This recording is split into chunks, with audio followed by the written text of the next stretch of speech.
श्री शिवाय नमस्तुभ्यम। मैं हूँ वामिका और आप सभी का हमारे चैनल आध्यात्मिक सागर में बहुत बहुत स्वागत है। आप सभी का दिन शुभ और मंगलमय हो और भोलेनाथ जी की कृपा से आप सभी स्वस्थ और आनंदित रहें। आज आप सुनेंगे फाल्गुन मास महात्म्य का अध्याय 5। आज का अध्याय प्रारंभ करने से पहले आपको सुनाते हैं भगवान शिव और महाभारत की एक दिव्य कथा। महाभारत का यह प्रसंग केवल कुरुक्षेत्र के युद्ध की कहानी नहीं है, बल्कि यह हर उस इंसान के जीवन से जुड़ा है जो कभी न कभी डर, परेशानी, दुख और उलझन से गुजरता है। जब जीवन में हालात हमारे खिलाफ हो जाते हैं और रास्ता समझ में नहीं आता, तब यही कहानी हमें सही दिशा दिखाती है। महाभारत का युद्ध अपने सबसे भयानक रूप में चल रहा था। कुरुक्षेत्र की धरती मानो दुख से कराह रही थी। चारों तरफ शंखों की आवाज गूंज रही थी, तलवारें टकरा रही थी, तीरों की आवाज आ रही थी और घायल योद्धाओं की दर्द भरी पुकार सुनाई दे रही थी। आकाश धूल और धुएं से भर गया था। सूरज भी जैसे इस विनाश को देखकर धीरे धीरे आगे बढ़ रहा था। उसी युद्ध भूमि में अर्जुन अपने रथ पर खड़ा था। उसके हाथ में उसका प्रिय धनुष गांडीव था, लेकिन उसका मन बिल्कुल शांत नहीं था। उसका दिल तेजी से धड़क रहा था। उसने एक बहुत बड़ी प्रतिज्ञा ली थी कि वह जयद्रथ को सूर्यास्त से पहले मार देगा। यह प्रतिज्ञा उसके सम्मान से जुड़ी थी, उसके धर्म से जुड़ी थी और उसके जीवन से जुड़ी थी। लेकिन समय बहुत तेजी से निकल रहा था। दुश्मनों की सेना ने अर्जुन को चारों ओर से घेर लिया था। बड़े बड़े योद्धा उसके रास्ते में खड़े थे। हर पल बीतते समय के साथ अर्जुन का डर बढ़ता जा रहा था। उसके मन में यह विचार आने लगा कि अगर वह सफल नहीं हुआ तो लोग क्या कहेंगे, उसका नाम क्या होगा और क्या वह अपने धर्म को निभा पाएगा। यह डर बाहर के दुश्मनों से ज्यादा उसके अपने मन में था। ऐसे कठिन समय में भगवान श्री कृष्ण ने अर्जुन का साथ नहीं छोड़ा। श्री कृष्ण ने अर्जुन को केवल युद्ध लड़ने की कला ही नहीं सिखाई, बल्कि जीवन जीने की सबसे बड़ी सीख भी दी। उन्होंने अर्जुन से कहा कि जब इंसान सिर्फ अपनी ताकत पर भरोसा करता है, तब वह कमजोर पड़ जाता है। लेकिन जब वही इंसान भगवान पर भरोसा करता है, तब उसके अंदर एक नई शक्ति पैदा हो जाती है। श्री कृष्ण भगवान शिव के बहुत बड़े भक्त थे। वे जानते थे कि शिव जी अपने सच्चे भक्तों की हमेशा रक्षा करते हैं। उन्होंने अर्जुन को समझाया कि भगवान शिव की भक्ति से मन शांत होता है, डर दूर होता है और सही रास्ता दिखाई देने लगता है। यह बात सुनकर अर्जुन ने पहली बार अपने मन के अंदर झांक कर देखा। तब उसे समझ आया कि उसका डर बाहर खड़े शत्रुओं से नहीं, बल्कि उसके अपने विचारों से पैदा हो रहा है। उसी समय अर्जुन ने अपने मन का घमंड छोड़ दिया। उसने सच्चे दिल से भगवान शिव को याद किया। उसने कोई शक्ति या वरदान नहीं मांगा। उसने केवल यही प्रार्थना की कि वह अपने कर्तव्य को सही तरह से निभा सके। उसकी भक्ति बहुत सरल थी, बहुत सच्ची थी और पूरी तरह समर्पण से भरी थी। तब भगवान शिव की कृपा से अर्जुन के अंदर नया साहस पैदा हुआ। उसका मन शांत हो गया। अब उसे साफ दिखाई देने लगा कि उसे क्या करना है। अगले ही पल अर्जुन पूरे आत्मविश्वास के साथ युद्ध भूमि में उतर गया। अब उसके मन में डर नहीं था। अब उसके मन में केवल एक ही भावना थी, कर्तव्य। उसने पूरे साहस और धैर्य के साथ युद्ध किया और सूर्यास्त से पहले जयद्रथ का वध कर अपनी प्रतिज्ञा पूरी की। यह जीत केवल एक योद्धा की जीत नहीं थी, बल्कि विश्वास, भक्ति और धैर्य की जीत थी। इसके बाद युद्ध और भी भयानक हो गया।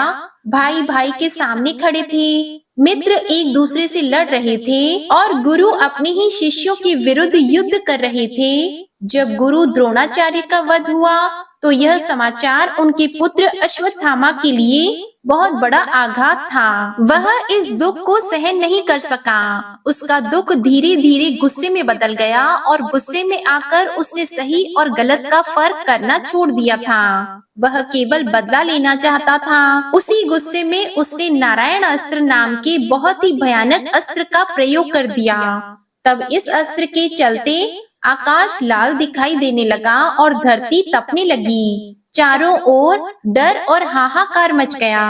पांडवों की सेना घबरा गई। बड़े बड़े वीर योद्धाओं के भी हाथ कांपने लगे। सबको लगा कि अब कोई नहीं बचेगा, लेकिन उस समय भी भगवान श्री कृष्ण पूरी तरह शांत थे, क्योंकि वे जानते थे कि हर शक्ति का भी एक नियम होता है। उन्होंने सबको आदेश दिया कि अपने हथियार नीचे रख दो और शांत होकर जमीन पर बैठ जाओ। यह सुनने में आसान लगता है, लेकिन इसका मतलब बहुत गहरा था। इसका अर्थ था अपने अहंकार को छोड़ देना और भगवान पर पूरा भरोसा करना। जैसे ही सबने भगवान श्री कृष्ण की आज्ञा मानी, वैसे ही नारायण अस्त्र की शक्ति धीरे धीरे खत्म होने लगी और कुछ ही समय में वह शांत हो गया। यह देखकर अश्वत्थामा हैरान रह गया। तब उसे समझ आया कि केवल गुस्सा और शक्ति से जीत नहीं मिलती। उसके मन में अब पछतावा होने लगा। वह सच्चाई जानने के लिए महर्षि व्यास जी के पास गया। तब व्यास जी ने उसे सरल शब्दों में समझाया कि जो इंसान गुस्से और घमंड में डूब जाता है, वही अपने विनाश का कारण बनता है। लेकिन जो इंसान नम्र होकर भगवान शिव की शरण में जाता है, उसकी रक्षा भगवान स्वयं करते हैं। यह महाभारत की कथा हमें सिखाती है कि असली शक्ति हथियारों में नहीं, बल्कि सही सोच, धैर्य, भक्ति और धर्म में होती है। अर्जुन ने यह बात समय रहते समझ ली, इसलिए वह हर कठिनाई से बाहर निकल सका, जबकि अश्वत्थामा ने यह बात देर से समझी। भगवान श्री कृष्ण ने अपने पूरे जीवन से हमें यह सिखाया कि शिव और नारायण अलग नहीं हैं, बल्कि एक ही सत्य के दो रूप हैं। जो इंसान इस एकता को समझ लेता है, उसके जीवन की सबसे बड़ी मुश्किलें भी आसान हो जाती है। इसलिए महाभारत केवल एक युद्ध की कहानी नहीं है, बल्कि यह जीवन को सही तरीके से जीना सिखाने वाली महान कथा है। इस कथा से हमें यह शिक्षा मिलती है कि जब जीवन में डर, गुस्सा और परेशानी आ जाए, तब घमंड छोड़कर भगवान पर भरोसा करना ही सबसे सही रास्ता होता है, क्योंकि वही भरोसा हमें अंदर से मजबूत बनाता है और हर संघर्ष में आगे बढ़ने की शक्ति भी देता है। प्रेम से बोलिए भगवान श्री कृष्ण और भगवान शिव शंकर की जय। अब आप सुनिए फाल्गुन मास महात्म्य का आज का अध्याय। आज सुनिए आगे की कथा। श्री सूत जी कहते हैं, एक समय दशान देश के राजा वज्रबाहु की पत्नी सुमति अपने नवजात शिशु के साथ असाध्य रोग की शिकार हो गई थी। इसलिए दुष्ट बुद्धि राजा ने उसे वन में त्याग दिया। वहां अनेक प्रकार के कष्ट भोगती हुई वह यत्न पूर्वक आगे बढ़ने लगी। बहुत दूर जाने पर उसने वैश्यों का एक नगर देखा, जिसमें बहुत सी स्त्री पुरुष निवास करते थे। उस नगर का रक्षक एक बहुत बड़ा महाजन वैश्य था, जो पद्माकार के नाम से प्रसिद्ध था। वह दूसरे कुबेर के समान धनवान था। उस वैश्यराज के घर में सेवा टहल का कार्य करने वाली कोई दासी उधर ही आ रही थी। वह दूर से ही राजपत्नी को देखकर उनके समीप आई। उसने रानी को देखते ही उसका सारा हाल जान लिया। वह पुत्र सहित अत्यंत कष्ट भोग रही थी, तो दासी ने अपने स्वामी को उस स्त्री का दर्शन कराया। वैश्यराज ने रोगी पुत्र के साथ स्वयं भी रोग से पीड़ित हुई राजपत्नी को एकांत में बुलाकर उसका सब वृतांत पूछा और सब बात जान लेने पर अपने घर के पास ही एकांत गृह में उसे ठहराया। अन्न, वस्त्र, जल और शैया आदि का प्रबंध करके वैश्य ने माता के समान उसका आदर किया। उस घर में सुरक्षित होकर निवास करती हुई राजपत्नी के व्रण और यक्ष्मा आदि रोगों की शांति नहीं हुई। कुछ ही दिनों में रानी का पुत्र घाव से पीड़ित होकर वैद्यों की चिकित्सा शक्ति से परे जा पहुंचा और मृत्यु को प्राप्त हो गया। पुत्र के मरने पर रानी महान शोक से ग्रस्त होकर मूर्छित हो गई और टूटी हुई लता के समान धरती पर गिर पड़ी। फिर सचेत होने पर वैश्यों की स्त्रियों ने उसे बहुत समझाया, फिर भी वह अत्यंत दुखित होकर विलाप करने लगी। हाँ पुत्र, बंधु बांधवों से त्यागी हुई अपनी इस दीन एवं अनाथ माता को छोड़कर तुम कहाँ चले गए? जब वह इस प्रकार विलाप कर रही थी, उसी समय ऋषभ नाम से प्रसिद्ध शिव योगी वहां आ पहुँचे। वैश्यराज ने अर्घ देकर उनका सत्कार किया। इसके बाद वे शोकग्रस्त राजपत्नी के पास जाकर इस प्रकार बोले, बेटी तुम इतनी क्यों रो रही हो? संसार में किसका जन्म हुआ और कौन मृत्यु को प्राप्त हुआ? ये शरीर आदि जल के फेन के समान क्षण भंगुर हैं। कभी इनकी प्रतीति का भ्रम होता है, कभी ये शांत हो जाते हैं और कभी पुनः इनकी स्थिति होती है। अतः फेन के समान इस शरीर की मृत्यु होने पर विद्वान पुरुष शोक नहीं करते। सत्व आदि तीनों गुण माया से उत्पन्न होते हैं। उन्हीं तीनों गुणों से शरीर की उत्पत्ति हुई है। वर्तमान संसार में जीव अपने कर्मों के बंधन से बंधकर बार बार ऐसी सुख दुखमयी अवस्था को प्राप्त होता है जिसका अनुमान करना अत्यंत कठिन है। जिनकी आयु एक कल्प तक की मानी गई है, ऐसे देवताओं की स्थिति में भी उलटफेर होता रहता है। फिर जो अनेक प्रकार के रोगों से ग्रस्त है, ऐसे मानव देहधारी प्राणियों की तो बात ही क्या है। कोई काल को ही इस शरीर की उत्पत्ति में कारण बताते हैं, कोई कर्म को और कोई गुणों को हेतु मानते हैं। वस्तुतः काल, कर्म और गुण तीनों से ही शरीर का आधान हुआ है। इसलिए यदि तुम जन्म, बुढ़ापा और मृत्यु को जीतना चाहती हो, तो मृत्यु को जीतने वाले सबके ईश्वर भगवान उमापति की शरण में जाओ। तभी तक मृत्यु का घोर भय है तथा जन्म और जरावस्था का भय है, जब तक कि जीव भगवान शिव के चरणाविंदों की शरण में नहीं जाता। अत्यंत भयंकर संसार में नाना प्रकार के दुखों का अनुभव करके मनुष्य का मन जब उसकी ओर से विरक्त हो जाता है, उस समय उसे भगवान महेश्वर का ध्यान करना चाहिए। जो मन से भगवान शिव की ध्यान रूपी रसामृत का पान करता है, उस पुरुष को फिर संसार की विषय रूपी मदिरा को पीने की तृष्णा नहीं होती। जब सब प्रकार की आसक्तियों से छूटा हुआ मन वैराग्य के अधीन होकर भगवान शिव के चरणों के चिंतन में मग्न हो जाता है, तब मनुष्य का इस संसार में फिर जन्म नहीं होता है। भद्रे, यह मन भगवान शिव के ध्यान का एकमात्र साधन है। उसे शोक और मोह में न डुबाओ, शिव जी का भजन करो। इस प्रकार शिव योगी ने अनुनय पूर्वक जब रानी को समझाया, तब उसने उन्हीं को गुरु मानकर उनके चरण कमलों में प्रणाम करके कहा, भगवान, जिसका एकमात्र पुत्र मर गया हो, जिसे प्रिय बंधुओं ने त्याग दिया हो तथा जो महान रोग से अत्यंत पीड़ित रहती हो, ऐसी मुझ अभागिनी के लिए मृत्यु के सिवा दूसरी कौन गति है। इसलिए मैं इस शिशु के साथ ही प्राण त्याग देना चाहती हूँ। मृत्यु के समय जो आपका दर्शन हो गया, मैं इतने से ही कृतार्थ हूँ। रानी की यह बात सुनकर दया निधान शिव योगी मरे हुए बालक के पास आए और शिव मंत्र से अभिमंत्रित भस्म लेकर उसके मुंह में डाल दिया। विभूति के पड़ते ही वह मरा हुआ बालक प्राण युक्त हो गया। प्राण लौट आने पर बालक ने आंखें खोल दी। उसकी इंद्रियों में पूर्ववत शक्ति आ गई और वह दूध पीने की इच्छा से रोने लगा। तब नेत्रों से आनंद के आंसू बहाती हुई रानी ने झपट कर बालक को गोद में उठा लिया और उसे छाती से चिपकाकर वह अपूर्व आनंद में डूब गई। इसके बाद शिव योगी ने माता और बालक की विषैले घावों से युक्त शरीर में भस्म का स्पर्श कराया।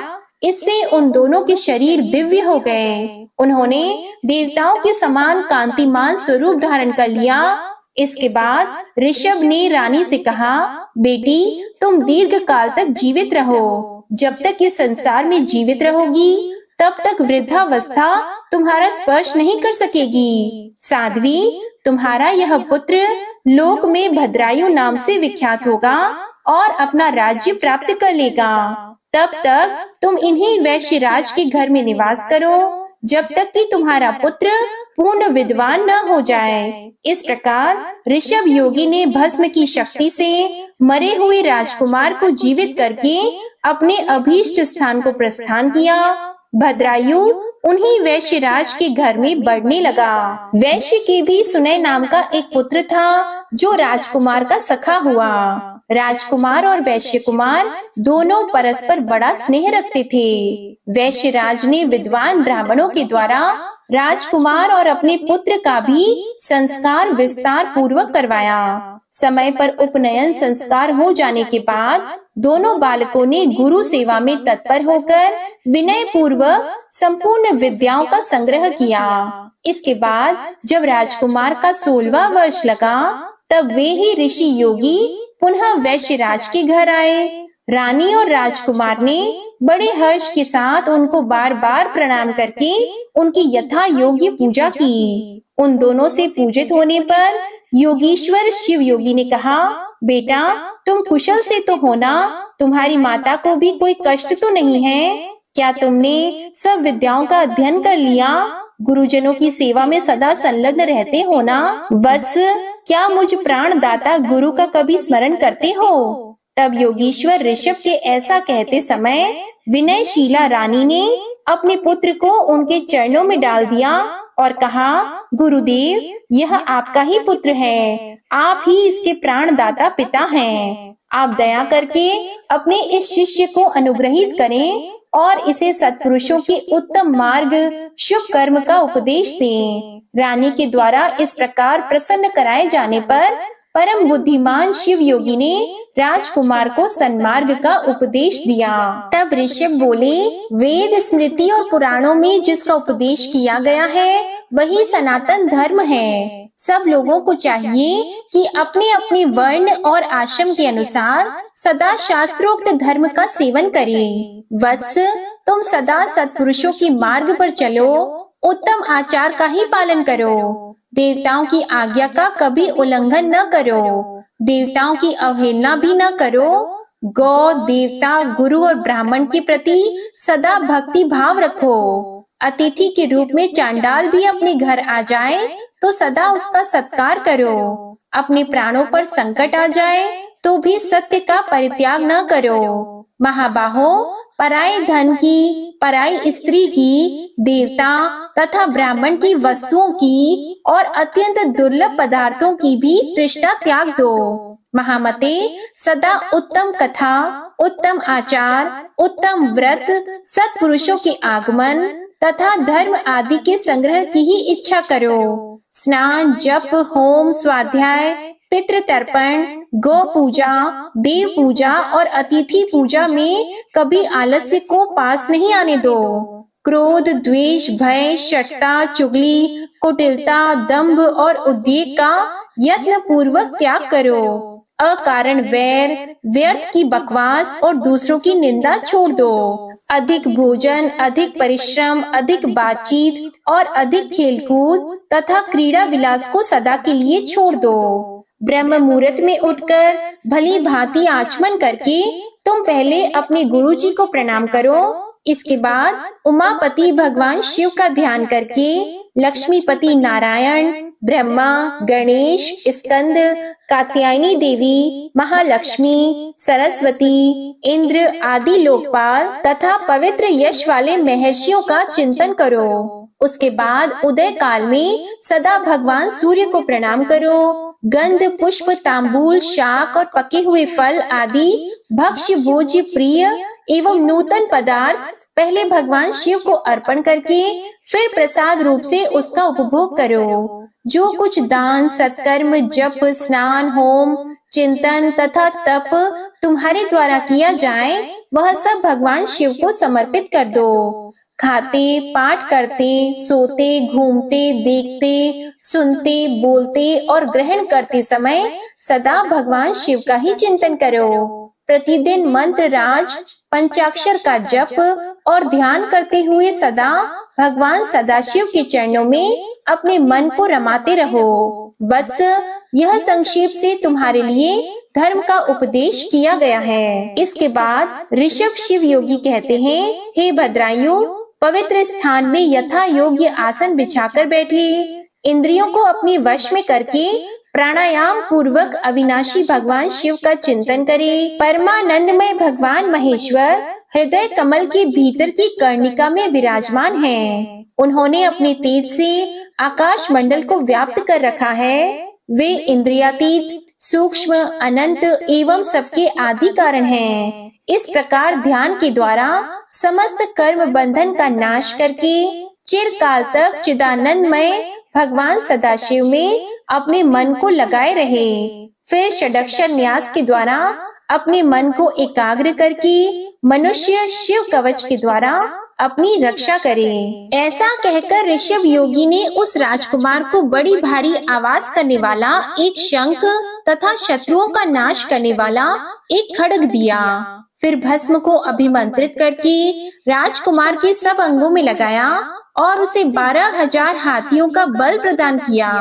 इसके बाद योगी ने कहा, इस तलवार की धार बड़ी पैनी है। तुम जिसको एक बार इसे दिखा दोगे उस शत्रु की तत्काल मृत्यु हो जाएगी तथा तुम्हारे जो शत्रु इस शंख की ध्वनि सुनेंगे वे मूर्छित होकर गिर जाएंगे, अचेत होकर हथियार डाल देंगे। ये खड्ग और शंख दोनों ही दिव्य हैं। इनके प्रभाव से और भगवान शिव के कवच की महिमा से 12,000 हाथियों के समान महान बल से तथा भस्म धारण जनित शक्ति से तुम शत्रु सेना पर अवश्य विजय प्राप्त करोगे। पिता के सिंहासन को पाकर इस पृथ्वी की रक्षा करोगे। इस प्रकार माता सहित भद्रायु को भली भांति उपदेश करके उन दोनों से पूजित होकर योगी बाबा इच्छानुसार चले गए। इधर मगध देश के राजा ने राजा वज्रबाहु को युद्ध में हराकर उनकी राजधानी को नष्ट भ्रष्ट कर दिया।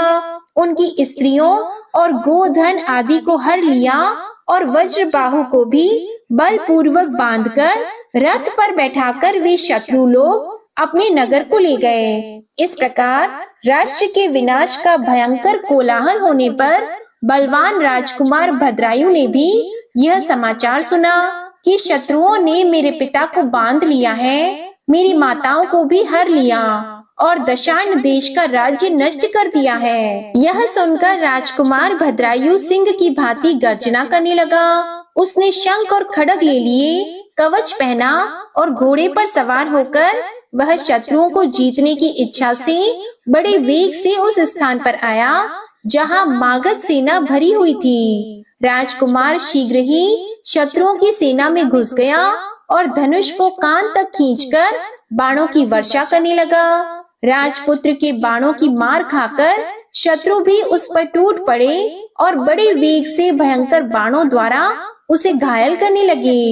युद्धोन्मत्त शत्रुओं के अस्त्र शस्त्रों की वर्षा से आहत होकर भी धीर वीर राजकुमार रणभूमि में विचलित नहीं हुआ। वह शिव कवच से पूर्णतः सुरक्षित था। मागध सैनिकों की अस्त्र वर्षा का सामना करते हुए ही वीरवर भद्रायु ने शत्रु सेना में प्रवेश करके बहुत से रथों, हाथियों और पैदल सैनिकों को शीघ्रता पूर्वक मार गिराया। रणभूमि में ही एक रथी को सारथी सहित मारकर राजकुमार ने उस रथ पर अधिकार कर लिया और अपने मित्र वैश्य कुमार को सारथी बनाकर युद्ध में विचरण प्रारंभ किया। ऐसा जान पड़ता था मानो हिरणों के झुंड में कोई सिंह भ्रमण कर रहा है। तब शत्रु के सभी बलवान सेनापति अपना धनुष उठाए क्रोध में भरकर केवल उसी की ओर दौड़ पड़े। यह देखकर राजकुमार भद्रायु उन आक्रमणकारियों के सामने अपना भयंकर खड्ग उठाए उन्हें अपने पराक्रम दिखाने के लिए आगे बढ़ा। चमकती हुई विकराल तलवार को देखते ही सब सेनापति सहसा उसके प्रभाव से प्रतिहत होकर प्राणों से हाथ धो बैठे। इस प्रकार उस रणभूमि में जो जो सैनिक उस चमचमाती हुई तलवार को देख लेते थे उन सबकी तत्काल मृत्यु हो जाती थी। इसके बाद भद्रायु ने शत्रुओं की संपूर्ण सेना का विनाश करने के लिए अतिशय गर्जना करने वाले उस महाशंख को बजाया। उस शंख ध्वनि के सुनते ही सब शत्रु मूर्छित होकर पृथ्वी पर गिर पड़े। अचेत होकर पृथ्वी पर पड़े हुए शस्त्रहीन सैनिकों को मरा हुआ मानकर धर्मशास्त्र के ज्ञाता राजकुमार ने उनका वध नहीं किया। अपने बंधे हुए पिता को बंधन मुक्त करके शत्रुओं के वश में पड़ी हुई अपनी माताओं को भी राजकुमार ने छुड़ाया। इसी प्रकार मुख्य मुख्य मंत्रियों और अन्य पुरवासियों की स्त्रियों, बालकों और कन्याओं को गोधन आदि सहित शत्रुओं के भय से मुक्त करके उन सबको धैर्य बंधाया। इसके बाद राजकुमार ने नगर के राजा, मंत्री तथा मुख्य मुख्य अधिकारियों और सेनापतियों को कैद करके बलपूर्वक अपनी पुरी में प्रवेश कराया। पहले युद्ध में जो लोग चारों दिशाओं में भाग गए थे, वे सब विश्वस्त होकर लौट आए और राजकुमार का पराक्रम देखकर सबके मन में बड़ा विस्मय हुआ। सब लोग सोचने लगे, अहो यह कोई योग सिद्ध अथवा तपो सिद्ध पुरुष है या कोई देवता है, क्योंकि इसने जो महान कर्म किया है वह मनुष्य की शक्ति से परे है। इस अनंत शक्तिधारी वीर ने 9 अक्षौहिणी सेना को परास्त किया है। इसी समय भद्रायु के पिता राजा वज्रबाहु विस्मय और आह्लाद में डूबे हुए तथा नेत्रों से आनंद के आंसू बहाते हुए उसके सामने आए। तो राजकुमार ने प्रेम से विह्वल होकर पिता को प्रणाम किया। तब राजा ने पूछा, महामते तुम कौन हो? देवता हो या मनुष्य अथवा कोई गंधर्व तो नहीं हो? तुम्हारे माता पिता कौन है? तुम्हारा देश कौन सा है और तुम्हारा नाम क्या है? तुमने हमें और हमारी स्त्रियों को किस कारण से शत्रुओं के बंधन से छुड़ाया है? तुम्हारे इस ऋण से बंधु बांधवों समेत मैं हजारों जन्मों में भी मुक्त नहीं हो सकता। इन पुत्रों, इन पत्नियों तथा इस राज्य और नगर को छोड़कर मेरा मन तुम्ही में प्रेम पूर्वक बंधा हुआ है। तो भद्रायु बोला, राजन यह मेरा सखा वैश्य पुत्र है, इसका नाम सुनय है। मैं इसी के सुंदर घर में अपनी माता के साथ निवास करता हूँ। मेरा नाम भद्रायु है। मैं अपना वृतांत पीछे आपको बताऊंगा। इस समय आप स्त्रियों और मित्र जनों के साथ नगर में प्रवेश कीजिए और शत्रुओं का भय छोड़कर सुख से रहिए। जब तक मैं पुनः लौट कर न आऊं, तब तक इन शत्रुओं को न छोड़िएगा। ऐसा कहकर राजकुमार भद्रायु राजा की आज्ञा लेकर अपने घर को आया और वहां उसने अपनी माता से सब समाचार कह सुनाया। रानी ने प्रसन्न होकर अपने पुत्र को हृदय से लगा लिया और वैश्य राज ने भी प्रेम से राजकुमार का आलिंगन करके उसका विशेष सत्कार किया।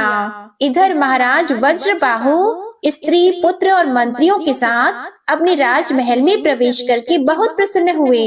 वे रात्रि व्यतीत होने पर योगियों में श्रेष्ठ ऋषभ महारानी सीमंतिनी के पति राजा चंद्रांगद के समीप गए और भद्रायु की उत्पत्ति तथा उसके अलौकिक पराक्रम का वर्णन करके एकांत में प्रेम पूर्वक बोले, राजन तुम अपनी पुत्री कीर्ति मालिनी का विवाह राजकुमार भद्रायु के साथ करो। इस प्रकार निषद राज को समझाकर योगी ऋषभ चले गए। इसके बाद राजा चंद्रांगद ने वैवाहिक मंगल के लिए उपयुक्त शुभ मुहूर्त में भद्रायु को बुलाया और अपनी कीर्ति मालिनी नामक पुत्री उसे ब्याह दी। भद्रायु के पिता राजा वज्रबाहु को भी बुलाकर निषद राज ने मंत्रियों सहित उनकी अगवानी की और नगर में आने पर उनका यथावत सत्कार किया।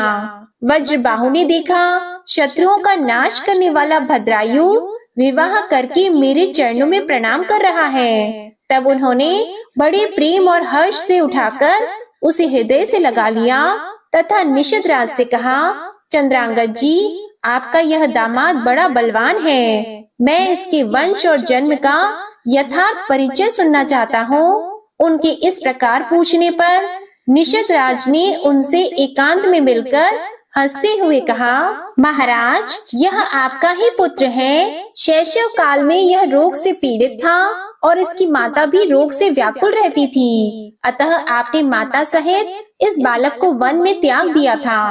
बालक के साथ वन में घूमती हुई वह असहाय नारी देव योग से एक वैश्य के घर में जा पहुंची। वैश्य ने उसकी रक्षा की। फिर आपका यह बालक रोग से अत्यंत पीड़ित होकर मर गया, किंतु किसी योगी राज ने आकर इसे पुनः जीवित कर दिया। योगी राज का नाम ऋषभ है। शिव योगी ऋषभ के ही प्रभाव से ये माँ बेटे देवताओं के समान दिव्य रूप को प्राप्त हुए हैं। उन्हीं के दिए हुए शत्रु नाशक खड्ग और शंख के द्वारा शिव कवच से सुरक्षित होकर भद्रायु ने युद्ध में शत्रुओं पर विजय पाई है। ये अकेले ही 12,000 हाथियों का बल धारण करते हैं। ये सब विद्याओं में पारंगत हैं और अब मेरे जमाता भी हो गए हैं। अतः आप इन्हें और इनकी पतिव्रता माता को साथ लेकर अपने नगर को जाइए। इससे आप उत्तम कल्याण के भागी होंगे। ये सब बातें बताकर राजा चंद्रांगद अपने रनिवास में ठहरी हुई राजा की ज्येष्ठ पत्नी को वहां ले आए। वे वस्त्र आभूषणों से विभूषित थीं। उन्होंने वज्रबाहु को रानी से मिलाया। यह सब वृतांत सुनकर और देखकर राजा वज्रबाहु बहुत लज्जित हुए और मूर्खतावश उनके द्वारा जो अनुचित कर्म हो गया था उसकी वे स्वयं ही निंदा करने लगे। पत्नी और पुत्र के दर्शन से उन्हें बड़ी प्रसन्नता प्राप्त हुई। उनके सब अंगों में रोमांच हो आया और उन्होंने दोनों को हृदय से लगा लिया। इस प्रकार निषद राज से पूजित और प्रशंसित होकर राजा वज्रबाहु ने अपनी बड़ी रानी को, राजकुमार भद्रायु को और पुत्र वधू कीर्ति मालिनी को भी साथ लेकर परिवार सहित अपनी राजधानी को प्रस्थान किया। वहां जाकर भद्रायु ने समस्त पुरवासियों को आनंदित किया और समय आने पर उसके पिता जब स्वर्गवासी हो गए तब युवावस्था में अद्भुत पराक्रमी भद्रायु ने ही संपूर्ण पृथ्वी का शासन किया और ब्रह्मर्षियों के समीप मगध राज हेमरथ से मित्रता जोड़कर उन्हें अपने बंधन से मुक्त किया। आज का अध्याय समाप्त हुआ। अब आप सुनिए श्री शिव चालीसा पाठ। श्री गणेश गिरिजा सुवन मंगल मूल सुजान, कहत अयोध्या दास तुम देहो अभय वरदान। जय गिरिजापति दीन दयाला, सदा करत संतन प्रतिपाला। भाल चंद्रमा सोहत नीके, कानन कुंडल नाग फनी के। अंग गौर शिर गंग बहाए, मुंड माल तन छार लगाए। वस्त्र खाल बागंबर सोहे, छवि को देख नाग मुनि मोहे। मैना मातु की है दुलारी, बाम अंग सोहत छवि न्यारी। कर त्रिशूल सोहत छवि भारी, करत सदा शत्रु निशयकारी। नंदी गणेश सोहित कैसे, सागर मध्य कमल है जैसे। कार्तिक श्याम और गणराऊ, या छवि को कही जात न काऊ। देवन जब ही जाए पुकारा, तब ही दुख प्रभु आप निवारा। किया उपद्रव तारक भारी, देवन सब मिली तुम ही जुआरी। तुरत षडानन आप पठायहु, लव निमेष महामारी गिरायहु। आप जलंधर असुर सहारा, सुयश तुम्हार विदित संसारा। त्रिपुरासुर सन युद्ध मचाई, सब ही कृपा कर लीन बचाई।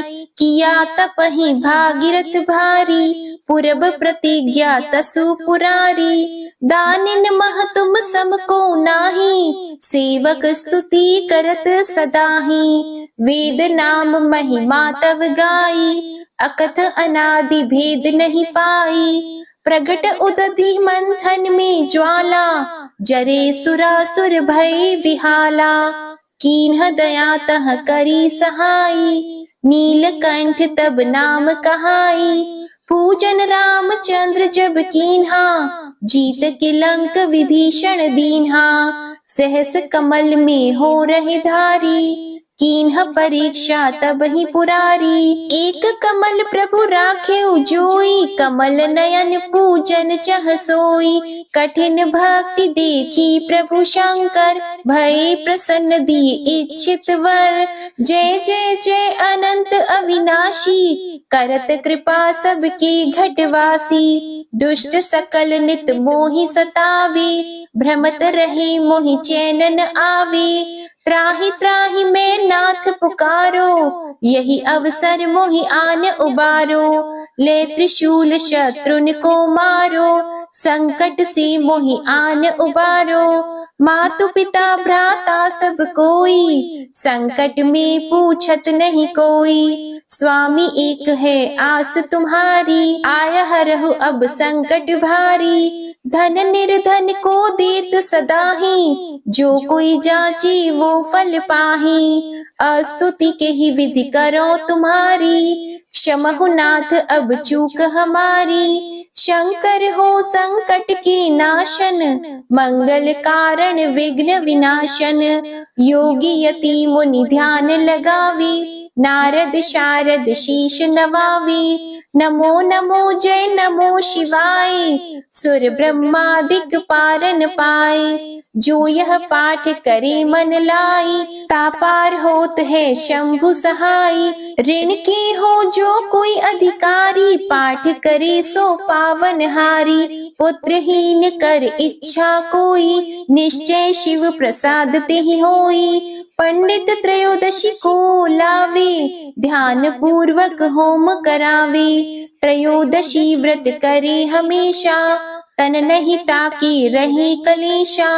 धूप दीप नैवेद्य चढ़ावे, शंकर सम्मुख पाठ सुनावे। जन्म जन्म के पाप नसावे, अंतवास शिवपुर में पावे। कहे अयोध्या आस तुम्हारी, जानी सकल दुख हरहु हमारी। नित नेम कर प्रातः ही, पाठ करो चालीसा। तुम मेरी मनोकामना, पूर्ण करो जगदीश। मगसर छठी हेमंत ऋतु, संवत 64 जान। स्तुति चालीसा शिव ही, पूर्ण कीन कल्याण। शिव चालीसा समाप्त होती है। प्रेम से बोलिए भगवान भोलेनाथ की जय। आपको आज की कथा पसंद आए तो वीडियो को लाइक कीजिएगा, शेयर कीजिएगा, कमेंट में भगवान भोलेनाथ जी की जय लिखिएगा और चैनल को भी सब्सक्राइब कीजिएगा। इसी के साथ आज आप हमारे चैनल पर संतोषी माता की व्रत कथा भी जरूर सुनिएगा। प्रेम से बोलिए हर हर महादेव, ओम नमः शिवाय।